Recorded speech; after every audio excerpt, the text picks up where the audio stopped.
This video is about naming something that most people feel but can never articulate. It shows in what you tolerate, who has access to you, how easily your time gets pulled. There was a phase in my life where I went above and beyond for people, especially women, bruh. Overgiving doesn't make people value you. Be the bigger person. Don't take it personal. And that was the last time I ever kicked it with them. No confrontation, no speech. I was driving to New Hampshire to buy a pack of cigarettes for somebody while living in Massachusetts. Some people will disappear. That's not lost, that's filtration.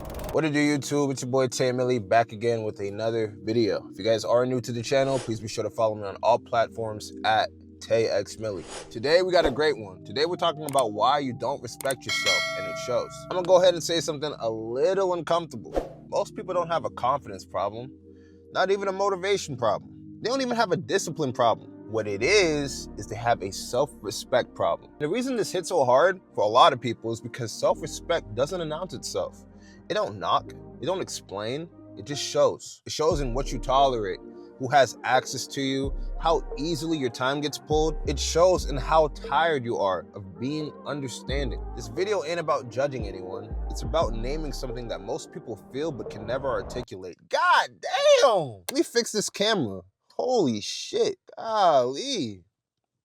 So bear with me. The sun probably gonna be doing this all video, bro. I see a bunch of clouds lined up. I can't control this shit. So like I said, this video is about naming something that most people feel but can never articulate. But once you see it, you can't unsee it. We're gonna start off with the first section.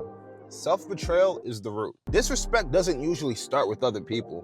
It starts when you override yourself. That quiet moment when something feels off and you just explain it away. That moment when your guts say, nah, but you say it's not that deep. That is where the erosion begins. There was a phase in my life where I went above and beyond for people, especially women, bruh. Men, women will be your fucking downfall. Let me not get too red pillish. I'll relax. And I don't mean surface level effort. I mean invested. When it came to my girl, I was the biggest romantic. Showing up financially, physically, mentally. Flowers, countless gestures, cooking meals, pulling up unexpectedly sometimes just to make her smile. And for a while, it felt right because when you're given like that, you feel valuable. You feel needed, chosen. But eventually, none of it mattered. No matter how much I did, the appreciation just wasn't there. It didn't match my effort. I kept telling myself, if I do a little more, if I just do a little more, it'll click.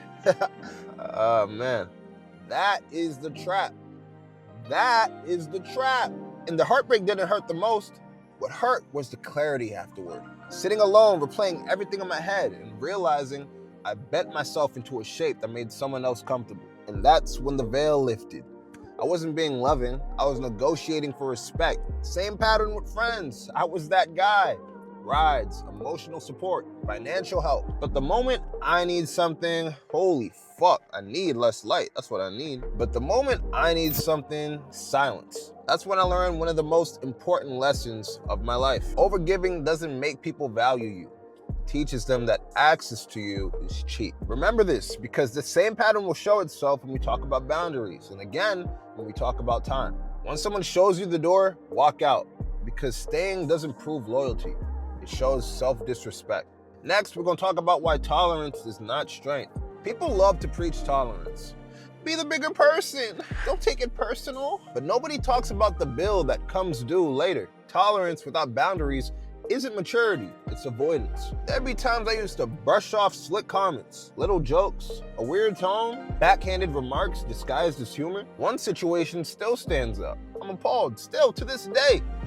I was at a friend's house just chilling, and he started talking reckless, trying to play me like I'm dumb. I clocked it instantly, but I didn't check him. Why? Because I'm a guest.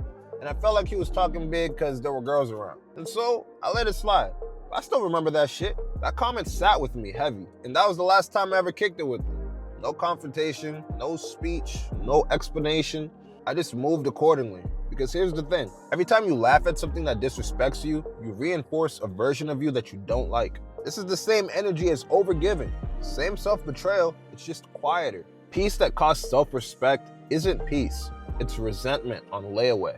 Moving on, we're gonna talk about why your time is a commodity, right? Your time is the receipt. If someone wanted to know how much you respect yourself, they wouldn't ask you what you believe. They'd look at your calendar. Your time tells the truth every time. Let's talk about a time when my life had no structure. There was a time I said I wanted more out of life, but my days didn't support any of it. I was constantly adjusting for other people, running errands that didn't matter, saying yes to things that didn't improve me. I was driving to New Hampshire to buy a pack of cigarettes for somebody while living in Massachusetts. The gym was inconsistent, my reading was rare, my progress was full of holes and pockets. And one day it hit me. I ain't lack motivation, I lack respect for my own priorities. Because if I respected myself, my standards wouldn't be flexible, my goals wouldn't be optional, my discipline wouldn't disappear the moment someone needed something. This is the same pattern we've seen again. Overgiving time, tolerating distraction, betraying the future version of yourself. I said I wanted better, but my daily actions didn't believe me. So moving on, let's talk about the shift. Here's what happens when you finally start respecting yourself. You don't announce it, you don't lecture people, you don't make posts. You just move different. You stop over-explaining, you stop chasing, you stop being overly available. And something interesting happens. Some people will disappear. That's not loss, that's filtration. The people who benefited from your lack of boundaries feel it first. The real ones adjust. Same lesson from the overgiving phase, except now you don't need heartbreak to learn it. Before hearing you talk, this ain't about being cold. This isn't about being selfish, and it's not about being harsh. This is about integrity. Self-respect means your yes means something. Your no is clean. Your time is protected, and your standards are lived, not talked about. Your time is precious. Most people don't need motivation. They need to stop lying to themselves. The moment things changed for me, it wasn't dramatic. There wasn't no confrontation, there wasn't no speeches, no ultimatums. I just stopped betraying myself. I stopped overgiving like it would earn love. I stopped tolerating, oh, really? Damn, my lightsaber died. I stopped tolerating slickness in the name of peace. I stopped letting my goals get crowded by nonsense. And slowly, everything adjusted. My energy, my circle, my confidence. And the great thing is you won't have to ask for respect anymore. It's gonna show up when you do. If this video hit, it's not because I said anything revolutionary. It's because you already know exactly where you've been disrespecting yourself. And now you can't pretend you don't see it, right? If you guys did enjoy this video, please be sure to like, comment, and subscribe. Follow me for the next one, all right? Later.